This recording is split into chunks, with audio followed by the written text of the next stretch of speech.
ไปช่วยทุบหน่อยช่วยทุบหน่อยเร็ว CPR หน่อยเร็ว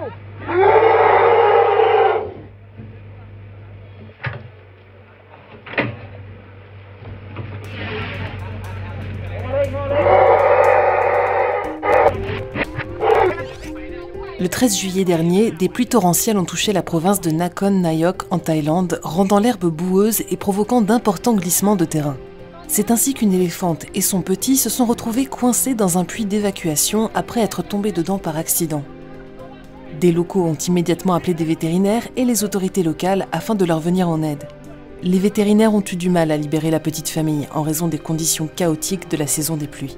De plus, la mère, en détresse et angoissée, se tenait au-dessus de son enfant pour tenter de le protéger. C'est pourquoi des volontaires de la faune sauvage ont tranquillisé la maman, âgée de 10 ans. Mais elle s'est cognée la tête contre le bord de la structure de béton, la rendant totalement inconsciente. Une fois sortis du trou avec l'aide de pelleteuses et de chaînes, les sauveteurs inquiets ont immédiatement essayé de ranimer l'éléphante. Ces images dramatiques montrent 3 vétérinaires utilisant tout leur poids pour faire pression sur la poitrine de l'animal afin de la réveiller par massage cardiaque.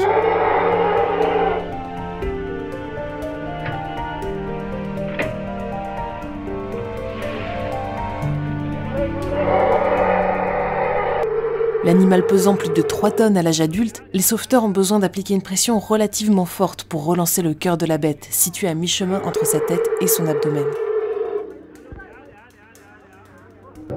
Quant à l'éléphanto, âgé d'1 an, il a pu être secouru peu de temps après.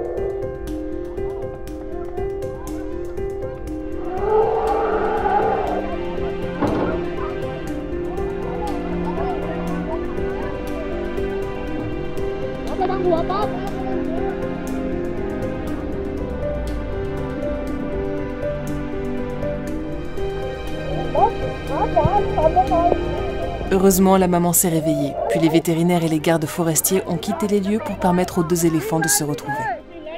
Il a fallu à l'équipe plus de 3 heures pour terminer l'opération.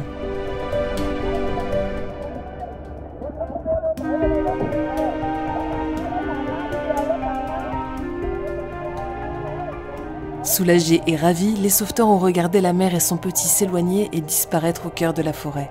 La vétérinaire a déclaré que la mère et le bébé sont sains et saufs et elle a remercié toutes les parties impliquées pour leur travail acharné qui a conduit à ce sauvetage. On estime à 4000 le nombre d'éléphants en Thaïlande.